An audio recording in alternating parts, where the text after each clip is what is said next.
Hello friends, I welcome you all to my YouTube channel CA Rahul Agarwal classes. Friends, हम लोग class 11th accounts की revision कर रहे थे। आज की क्लास में चलते हैं हम चैप्टर नंबर 3 पर, थ्योरी बेस ऑफ अकाउंटिंग। उसको एक ही क्लास में रिवाइज करेंगे। तो विदाउट वेस्टिंग टाइम शुरू करते हैं चैप्टर को। प्लीज चैनल को लाइक, सब्सक्राइब और अपने फ्रेंड्स के साथ जितना ज्यादा हो जाए शेयर जरूर कर दीजिएगा। देखिए, chapter number 3, theory base of accounting.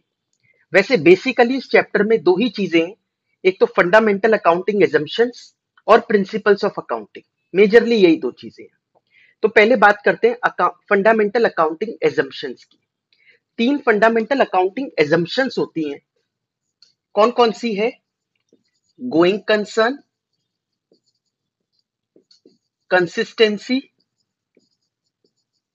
और अक्रूवल बेसिस। इसको क्या बोलते हैं? Fundamental accounting assumptions. इसका मतलब क्या है कि हमारी जो फाइनेंशियल स्टेटमेंट्स बन रही है, जो हमारी बुक्स ऑफ अकाउंट्स बन रही है, ये माना जाएगा कि ये तीनों चीजों को आप ऑलरेडी फॉलो कर रहे हो। ये मान लिया जाएगा। बाय चांस अगर आप इनमें से एक भी नहीं कर रहे हो तो आपको अपनी बुक्स में लिखना पड़ेगा, फाइनेंशियल स्टेटमेंट्स में, कि हमने ये वाली फंडामेंटल अकाउंटिंग एजम्पशन को वॉयलेट किया है, मतलब इसको फॉलो नहीं किया है। ठीक है? तो इन तीनों के केस में उल्टा चलता है कि अगर फॉलो कर रहे हो तो छोड़ दो, क्योंकि हम ऑलरेडी मान रहे हैं कि आप फॉलो कर रहे हो। बाय चांस अगर फॉलो नहीं कर रहे हो तो लिखो कि भाई हम ये सो एंड सो एजम्पशन को फॉलो नहीं कर रहे, इनमें से कोई भी एक, दो या तीनों ही नहीं फॉलो कर रहे, तो लिखना पड़ेगा। ठीक है? अब पहली फंडामेंटल अकाउंटिंग एजम्पशन क्या है? Going concern. गोइंग कंसर्न का मतलब क्या होता है? गोइंग कंसर्न का मतलब होता है कि हमारा बिजनेस चलता रहेगा, there is no intention to close the business. ठीक है? It will continue for a foreseeable future. हमारी ऐसी कोई इंटेंशन नहीं है कि हम आगे चलकर बिजनेस को बंद करेंगे। ठीक है? अभी तक ये लग रहा है कि हम बिजनेस जब तक चल सकेगा आराम से चलाएंगे। ये कहती है गोइंग कंसर्न एजम्पशन। देखिए, किसी किसी स्कूल में तो डायरेक्ट क्वेश्चन आ जाता है, एक्सप्लेन गोइंग कंसर्न एजम्पशन। वो तो फिर भी लिख देगा, लेकिन कईयों के क्या है, केस स्टडी बेस्ड क्वेश्चंस आते हैं। आपको एक सिचुएशन देगा, कहेगा इसमें कौन सी एजम्पशन या प्रिंसिपल लग रहा है या वॉयलेट हो रहा है, जो भी। तो वो इंपॉर्टेंट चीज है, इसलिए आपको लॉजिक भी समझना है, क्या रीजन है इसलिए। ठीक है? तो गोइंग कंसर्न एजम्पशन ने क्या कहा कि कोई इंटेंशन नहीं है बिजनेस को बंद करने की। अब बिजनेस को बंद करने की इंटेंशन नहीं है, उसके हिसाब से अपनी बुक्स बनाई। पता है, इसी एजम्पशन की वजह से तो हम खर्चों को दो पार्ट में डिवाइड कर पाते हैं, एक रेवेन्यू एक्सपेंडिचर, एक कैपिटल एक्सपेंडिचर। रेवेन्यू एक्सपेंडिचर कौन से होते हैं? जिसका फायदा आपको उसी साल मिलता है बस। कैपिटल एक्सपेंडिचर कौन से होते हैं? जिसका फायदा आपको एक साल से ज्यादा मिलता है। ठीक है? जैसे आप ये बात करें, फॉर एग्जाम्पल सैलरी पे करी, तो वो कौन सा एक्सपेंडिचर है? रेवेन्यू एक्सपेंडिचर है। हमने कोई असेट खरीदा, फर्नीचर खरीदा, बिल्डिंग खरीदी, तो ये कैपिटल एक्सपेंडिचर है। ठीक है? हम अपनी असेट्स को करंट और नॉन करंट में डिवाइड करते हैं, अपनी लाइबिलिटी को करंट और नॉन करंट में डिवाइड करते हैं। ये सब कुछ गोइंग कंसर्न की वजह से ही पॉसिबल हो पाता है। अब करंट लाइबिलिटी क्या होती है? वो लाइबिलिटी जो हम एक साल के अंदर पे कर देंगे। नॉन करंट, जो एक साल से ज्यादा चलेगी। अगर मेरी गोइंग कंसर्न ही नहीं है, मुझे अगले साल बिजनेस को बंद ही करना है, तो फिर नॉन करंट क्या रह गई? अकाउंटिंग पूरी बदल जाएगी। फिर तो सब कुछ करंट के हिसाब से बनाओ। फिर तो जो आप खरीद रहे हो वो कोई कैपिटल एक्सपेंडिचर है ही नहीं, सब रेवेन्यू एक्सपेंडिचर है। क्योंकि उसका फायदा आपको एक साल के बाद कैसे मिलेगा, जब आप एक साल के बाद खुद नहीं रहोगे। ठीक है? तो गोइंग कंसर्न एजम्पशन की वजह से ये सब चीजें होती हैं। तो आपको इनमें से कुछ भी बोल देगा कि किस प्रिंसिपल या एजम्पशन की वजह से लाइबिलिटी को करंट और नॉन करंट में डिवाइड किया जाता है। तो ड्यू टू गोइंग कंसर्न। समझ में आया? दूसरा होता है कंसिस्टेंसी। कंसिस्टेंसी तो हर चीज में बोली जाती है, जैसे पढ़ाई के लिए भी कही जाती है कि बी कंसिस्टेंट। कंसिस्टेंट का मतलब होता है रेगुलर होना किसी चीज में। तो देखिए, अकाउंटिंग करने के बहुत सारे मेथड्स होते हैं। कई कई चीजों में बहुत सारे तरीके होते हैं कि आप ऐसे भी चल सकते हो। दूसरा, जैसे एग्जांपल दूं मैं अगर आपको, डेप्रिसिएशन आपने सुना होगा। डेप्रिसिएशन का मतलब होता है असेट की वैल्यू में गिरावट आना, fall in the value of asset. इसको कैलकुलेट करने के दो मेथड है, और भी होते हैं लेकिन हमें दो बताए जाते हैं। पहले straight line method, return down value method. आप ये पढ़ोगे जब आपको हाफ ईयरली के बाद एक चैप्टर आएगा, डेडिकेटेड चैप्टर है डेप्रिसिएशन, उसमें पढ़ोगे ये चीज। अभी फिलहाल सिर्फ समझ लो क्योंकि थ्योरी में पढ़ना पड़ रहा है। तो दो मेथड है, फर्म के पास चॉइस है, आप चाहे डब्ल्यूडीवी से चलो मतलब रिटर्न डाउन से चलो, या स्ट्रेट लाइन मेथड से चलो। लेकिन ऐसा तो नहीं होना चाहिए ना कि इस साल स्ट्रेट लाइन मेथड, अगले साल फिर डब्ल्यूडीवी, तीसरे साल फिर से स्ट्रेट लाइन। इसका मतलब आपके यहाँ के पास कोई विजन नहीं है कि कौन सा मेथड आपको बेस्ट सूटेबल है। आपने एक बार जो मेथड चूज कर लिया, सोच कर आराम से मेथड चूज करो कि कौन सा आपके इंडस्ट्री में सही लगता है, सूटेबल है, वो कर लिया, अब उसको हर साल फॉलो करो। देखिए ये मनाही नहीं है कि अब उसको आप चेंज ही नहीं कर सकते, करो। अगर आपको 10-5 साल बाद ये लगता है नहीं हम गलत कर रहे थे, या अब सिचुएशन ऐसी हो गई है कि अब हमें चेंज कर लेना चाहिए, तब कर लो चेंज। लेकिन अब कर लिया ना चेंज, तो अब उसको चलाओ फिर ढंग से। ठीक है, समझ में आ गया? तो कंसिस्टेंट होने का मतलब ये होता है कि जो भी पॉलिसीज आप अपनाओ अपने अकाउंटिंग वगैरह करने के लिए, उसको फॉलो करो, क्योंकि उसकी वजह से कंपैरिजन हो पाएगा। आपकी तो बुक्स का आपस में एक दूसरे सालों में कंपैरिजन नहीं हो पाएगा, दूसरों से तो छोड़ो। अगर हम लोगों ने कंसिस्टेंसी नहीं मेंटेन करी, तो हम पिछली साल जो प्रॉफिट निकला था, इस साल जो प्रॉफिट निकला, उसको कंपेयर क्या करें?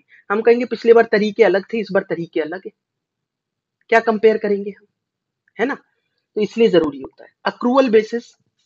इस पे तो पूरी अकाउंट्स ही बेस्ड है।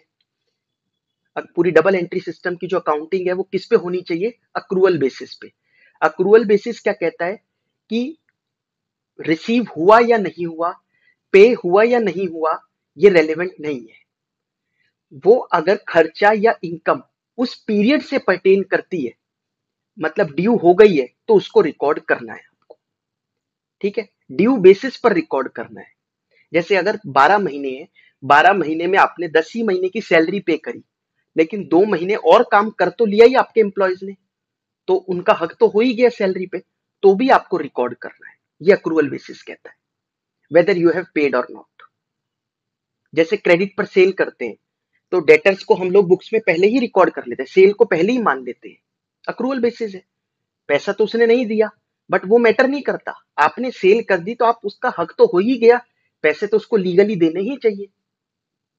अक्रूवल बेसिस पीरियड के अकॉर्डिंगली एंट्री को बुक करवाता है। ठीक है, ये तो थी फंडामेंटल अकाउंटिंग एजम्पशंस। इसके बाद नेक्स्ट आते हैं कुछ प्रिंसिपल्स। पहला प्रिंसिपल है, जल्दी जल्दी समझते हैं। पहला प्रिंसिपल है business entity principle. Business entity principle क्या कहता है? Business and owner are separate from each other, दोनों एक दूसरे से अलग है। तो बुक्स में जितनी भी एंट्री रिकॉर्ड होती है वो बिजनेस के पॉइंट ऑफ व्यू से होती है, ना कि ओनर के पॉइंट ऑफ व्यू से। ये बड़ी इंपॉर्टेंट बात है। ठीक है, बिजनेस के पॉइंट ऑफ व्यू से रिकॉर्ड होती है, ना कि ओनर की। इसीलिए ओनर जो पैसा लगाता है उसको भी कई बार लाइबिलिटी ही माना जाता है। कई बार क्या मतलब, उसको भी कई जगह लिखा आया है कि वो भी एक लाइबिलिटी ही है, although it is internal liability. ठीक है, जब आप बैलेंस शीट बनाओगे या आप में से किसी ने बनाई है, तो आप देखोगे कि लाइबिलिटी के कॉलम में ही हम कैपिटल को भी लिखते हैं, क्योंकि बिजनेस को तो वो भी देना है वापिस। बिजनेस के पास अपना क्या है? कुछ भी नहीं। पैसा लगाया, या तो ओनर ने लगाया या बाहर वालों ने लगाया, और उससे उसने सामान खरीदा, उससे उसने बिजनेस किया, तो बिजनेस के पास अपना तो कुछ नहीं है। तो business and owner are separate from each other. इसकी केस स्टडी आ सकती है कि किस प्रिंसिपल की वजह से कैपिटल को लाइबिलिटी माना जाता है, बिजनेस एंटिटी प्रिंसिपल। ठीक है, तो हम जो एंट्रीज रिकॉर्ड करते हैं वो बिजनेस के पॉइंट ऑफ व्यू से करते हैं, ना कि ओनर के पॉइंट ऑफ व्यू से। Money measurement principle. Money measurement principle ये कहता है जो चीजें पैसों में मेजर की जा सकती है, जो चीजें क्वांटिटेटिव हैं, वो बुक्स में रिकॉर्ड करनी है।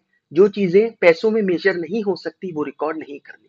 ठीक है, आपने अगर कोविड से पहले, जैसे मार्च के आसपास लॉकडाउन लगा था 2020 में, अगर किसी ने उससे 2-4 दिन पहले ही अपना बिजनेस खुला होता और उसने बहुत टैलेंटेड लोगों को अपने यहाँ, बहुत आईआईटीएन आईआईएम से लोगों को अपनी फर्म में रखा, कंपनी में रखा, लेकिन सिचुएशन ऐसी थी कि वो कमा नहीं पाया 1 साल तक ढंग से, क्योंकि पुराने जो ऑलरेडी एग्जिस्ट कर रहे थे उनका बुरा हाल था, तो नई खोली है उसका तो बेचारे का क्या होगा।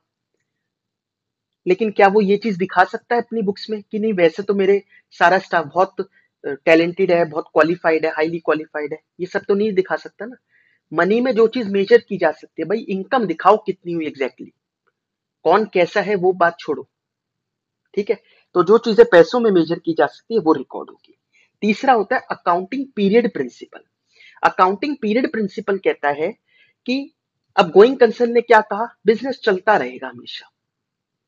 अब बिजनेस चलता तो रहेगा, लेकिन अभी तक आपका बिजनेस कैसा चला, उसको परफॉर्मेंस को एक बार हमें एनालाइज तो करना चाहिए कि अभी तक हमारी परफॉर्मेंस कैसी रही, सो दैट आगे वो चीज हम सुधार पाए, या अगर कुछ अच्छा हो रहा है तो और अच्छा करने की कोशिश करें।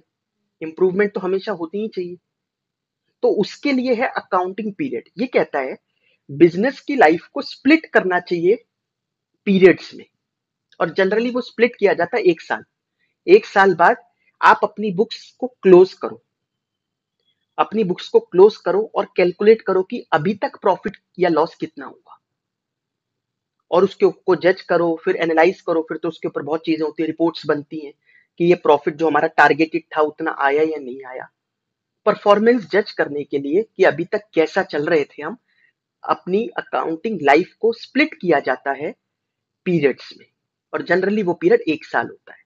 आजकल तो 6-6 महीने, इवन क्वार्टरली भी रिजल्ट्स पब्लिश। लिस्टेड कंपनियां जो होती हैं, आप में से कोई शेयर्स में करता हो तो उनको तो हर क्वार्टर में रिजल्ट्स पब्लिश करने होते हैं, हर 3 महीने बाद, कि आपके 3 महीने में कितना प्रॉफिट हुआ, तो ये करना पड़ता है। तो ये होता है अकाउंटिंग पीरियड प्रिंसिपल, ठीक है। इवेल्युएट करने के लिए ये चीजें की जाती है। जैसे अगर किसी ने सोचा होगा कि स्कूल में मतलब प्रिलिमिनरी जो एजुकेशन बच्चे को मिलनी चाहिए 14 साल की मिलनी चाहिए, किसी ने तो सोचा ही होगा ये चीज। तो लेकिन 14 साल बाद पेपर हो क्या, बाय चांस अगर वो फेल हो जाए 14 साल बाद, या वो ढंग से ना चल पाए, तो सोचो उसका कितना नुकसान, फिर से 14 साल वापिस रिपीट करेगा, नहीं।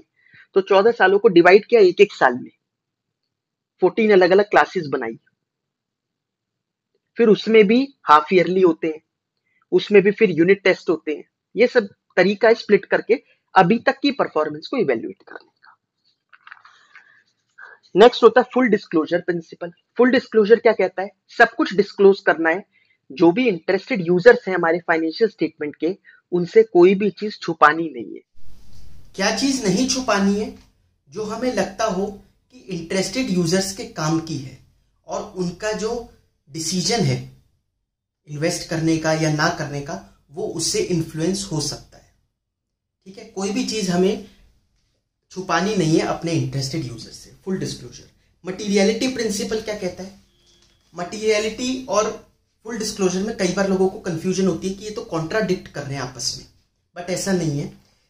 मटीरियलिटी प्रिंसिपल कहता है, मटीरियलिटी मतलब इंपॉर्टेंट, जो चीजें रेलेवेंट हो वो हम अपनी बुक्स में दिखाएं, ठीक है। जो चीजें हमें लगता है रेलेवेंट नहीं है, उस पर ज्यादा टाइम वेस्ट करने की जरूरत नहीं है, क्योंकि इससे हमारी बुक्स ऑफ अकाउंट्स बहुत ज्यादा बल्की होगी, और जितनी ज्यादा बल्की होती चली जाएगी उसकी इंपॉर्टेंस कम हो जाएगी, ठीक है। इतनी मोटी मोटी बुकें होंगी, बुक्स ऑफ अकाउंट्स इतनी ज्यादा बड़ी बनेगी तो कोई देखना ही नहीं चाहेगा, इंटरेस्ट लोगों का लूज हो जाएगा, ठीक है। इसी वजह से हमें अपनी बुक्स ऑफ अकाउंट्स को जितना रेलेवेंट हो उतना रखना चाहिए। जैसे छोटा सा एग्जांपल है कि स्टेशनरी होती है हर बिजनेस में, पेंसिल है, इरेजर है, पेन है, प्रिंटर के पेजेस होते होंगे, बहुत सारी चीजें होती हैं। एक स्टेशनरी के नाम पर ही दुनिया भर की चीजें होती हैं, और हर बिजनेस में जरूरत है, ऑफिस में होता ही है ये सारा सामान। तो क्या हम सबके लिए अलग अलग लेजर क्रिएट करें, पेन के लिए अलग, पेंसिल के अलग, इरेजर के लिए अलग, प्रिंटर के पेजेस के लिए अलग? 15 अकाउंट तो इसी के खुल जाएंगे स्टेशनरी के नाम पे। या फिर हम उसको क्लब करके एक साथ स्टेशनरी लिख दें, वो ज्यादा बेटर है, प्रिंटिंग एंड स्टेशनरी, है ना। तो यही चीज है मटीरियलिटी प्रिंसिपल का, यही नाम है कि जो चीजें रेलेवेंट हो, इंपॉर्टेंट हो, उसको रिकॉर्ड करो, ठीक है, बाकी चीजों को नहीं। प्रूडेंस और कंजर्वेटिज्म, ये बहुत इंपॉर्टेंट प्रिंसिपल माना जाता है। प्रूडेंस और कंजर्वेटिज्म कहता है, provide for all the anticipated losses but do not provide for anticipated gains. अगर आपको लगता है आगे चल के कोई नुकसान हो सकता है, उसके लिए अभी से प्रोवाइड फॉर करो, उसके लिए अभी से प्रोविजंस बनाओ। लेकिन अगर आपको लगता है आगे चल के कोई फायदा होगा, तो उसके लिए कोई प्रोविजन मत बनाओ, जब सच में फायदा हो तब रिकॉर्ड करना। समझ में आ गया? जैसे एग्जांपल है डेटर, आपकी बुक्स में डेटर खड़े हैं, उनमें से एक डेटर के बारे में आपने न्यूज में सुन लिया, आपका एक कोई नामी डेटर था जिससे पैसा लेना था, उसके बारे में न्यूज में आ गया कि वो इंसॉल्वेंट की कगार पर है, ठीक है, किसी का पैसा नहीं दे पा रहा, बर्बाद हो गया वो बंदा। तो क्या हमें प्रोविजन फॉर डाउटफुल डेट नहीं बना लेना चाहिए? हमें पता है ये पैसा आ ही नहीं पाएगा, वो किसी के नहीं दे पा रहा, मेरे क्या देगा?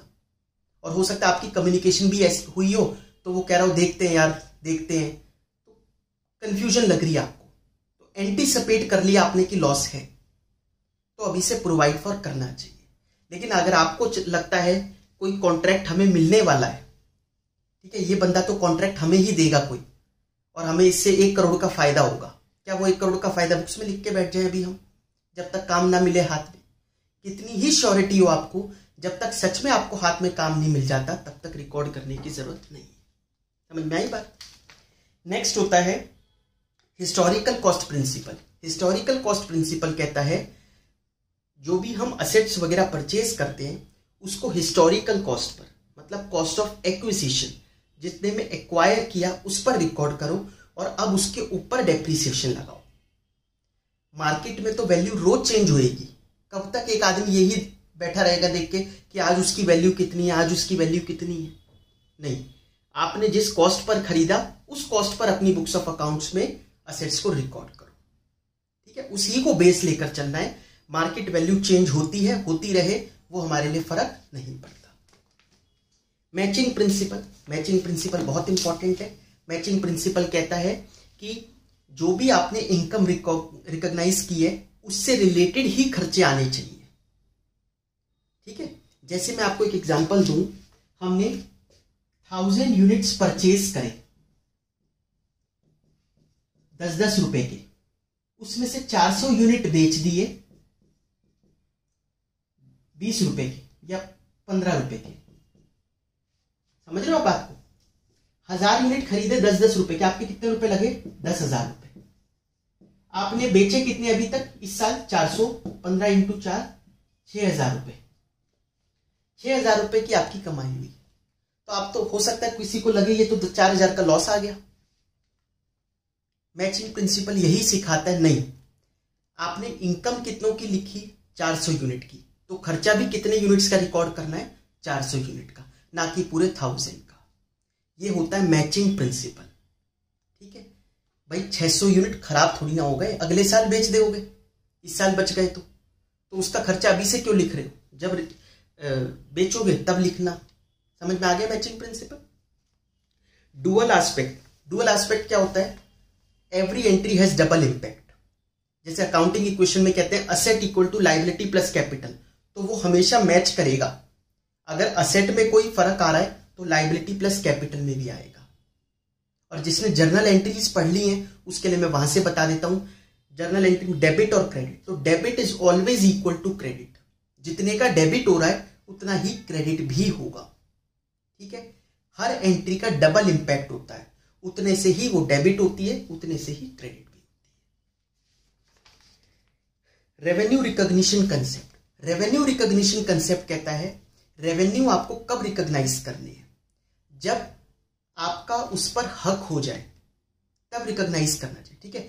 मतलब जो उससे रिलेटेड रिवॉर्ड्स एंड रिस्क हैं वो आपने अगर ट्रांसफर कर दिए सामने वाले को तब आप उसका रेवेन्यू रिकॉग्नाइज करना, अदरवाइज मत करना। जैसे कि एग्जांपल लेते हैं हम कि आपने गुड्स बेचे फरवरी में, ठीक है, फरवरी में गुड्स बेचे। इसमें जो एग्जांपल लिखा है वही बता देता हूं मैं। फरवरी में हमने सेल करी गुड्स की और उस बंदे ने जो पेमेंट करी, पेमेंट आपको रिसीव हो रही है मई में,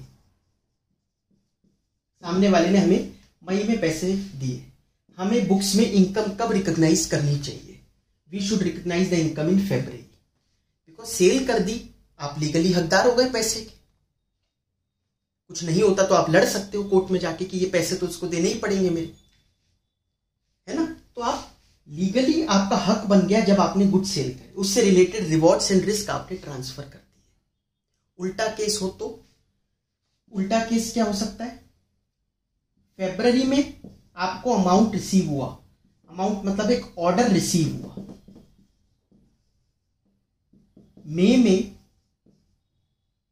आपने वो गुड्स को सेल करा। फरवरी में कोई बंदा आपको पैसे दे गया, मेरे लिए ये गुड्स बनवा के रखना, और मैंने कहा आप, उसने पूछा कितने महीने लगेंगे, मैंने कहा 2-3 महीने तो चाहिए उसके लिए। उसने ऑर्डर हमें दे दिया, पैसे वैसे सब दे दिए, ठीक है। मई में हम उसका सामान बनाकर तैयार कर पाए और उसको ट्रांसफर किया। रेवेन्यू कब रिकॉग्नाइज करना चाहिए? रेवेन्यू रिकॉग्नाइज करना चाहिए मई में, क्योंकि अगर फरवरी में रिकॉग्नाइज कर लिया, बाय चांस हम उसका सामान नहीं बना पाए, हमारी लेबर स्ट्राइक पे चली गई, जिस रॉ मटेरियल से उसका सामान बनता है वो बाजार में मिलना बंद हो जाए या कोई और बात हो जाए, तो क्या वो पैसे वापस नहीं लेगा हमारे से? लेगा ना। तो फरवरी में तो अभी आपके ऊपर सिर पे लाइबिलिटी है, या तो पैसे वापस करने पड़ेंगे, नहीं तो गुड्स बनाकर देने पड़ेंगे। दोनों तरीके से ही एक ऑब्लिगेशन है। तो रेवेन्यू कहां से रिकॉग्नाइज कर लें फरवरी में? हाँ, मई में जब आपने उसको ट्रांसफर कर दिए गुड्स, ये लो जी आपके हुए गुड्स, तब आप रेवेन्यू रिकॉग्नाइज करो। समझ में आया? इन 2 एग्जाम्पल से पता चलता है पैसे रेलेवेंट नहीं है, कब मिल रहे हैं। रेलेवेंट क्या है कि उस रेवेन्यू कब रिकॉग्नाइज होगा? जब उससे रिलेटेड रिवॉर्ड्स एंड रिस्क हमने ट्रांसफर कर दिए। समझ में आई बात? लास्ट प्रिंसिपल होता है verifiable objective principle. Verifiable objective principle क्या कहता है कि हमें कोई भी अगर अकाउंटेंट को एंट्री पास करनी है, उसके लिए उसके पास बेस होना चाहिए, सपोर्टिंग डॉक्यूमेंट होना चाहिए। आपने वाउचर्स चैप्टर अगर पढ़ाओ तो जैसे जो हम जर्नल एंट्री पास करते हैं जर्नल चैप्टर की, वो वाउचर में पास होती है, प्रैक्टिकली बता रहा हूं, और उसके साथ एक सपोर्टिंग डॉक्यूमेंट लगता है कि वो खर्चा कहां गया या पैसा कहां से आया। जैसे अगर हमने सेल करी तो हमने बिल बनाया होगा, तो सेल की एंट्री जब पास करोगे साथ में बिल लगाओगे, या कहीं से गुड्स खरीद के लाए तो सामने वाले ने बिल दिया होगा, एंट्री के साथ वो लगाओ। आपने समोसे मंगवाए या कुछ सामान मंगवाया खाने पीने का, तो बिल आया होगा, वो लगाओ। ऑफिसर्स की गाड़ी में पेट्रोल लगा होगा, उसका बिल लगाओ। हर चीज के लिए कोई ऑब्जेक्टिव होना चाहिए, वेरीफिएबल ऑब्जेक्टिव। ये इसलिए जरूरी है वरना करप्शन हो जाएगी। हम कह देंगे मुझे क्या पता कहां बाद में पूरे साल में कुछ पैसे मैं अपनी जेब में डाल लूं और खर्चा कुछ भी लिख दूं, expense account debit to cash account, expense recognise कर दूं, क्योंकि कोई पूछने वाला नहीं है। इसलिए सपोर्टिंग डॉक्यूमेंट होना जरूरी है हर कोई भी अगर हम एंट्री पास कर रहे हैं उसका, ठीक है, कि ये पैसा गया कहां या पैसा आया कहां से, अदरवाइज तो करप्शन हो सकती है। ठीक है, ये इसमें प्रिंसिपल्स थे। फ्रेंड्स देखिए, यही सबसे ज्यादा जरूरी चीज है, प्रिंसिपल्स और एजम्पशंस। इसके बाद अकाउंटिंग स्टैंडर्ड का मीनिंग और इंड एस का मीनिंग वगैरह दे रखा है, बहुत लीस्ट इंपॉर्टेंट चीज है। फिर भी आप एक बार जस्ट रीड कर लेना दोनों के मीनिंग, मुझे नहीं लगता आने चाहिए, फिर भी अगर आए तो एक बार रीड कर लेना। कोई प्रॉब्लम आ रही है तो मुझसे पूछ लेना, ठीक है। प्लीज चैनल को लाइक, सब्सक्राइब, अपने फ्रेंड्स के साथ शेयर जरूर कर दीजिएगा। Thank you so much.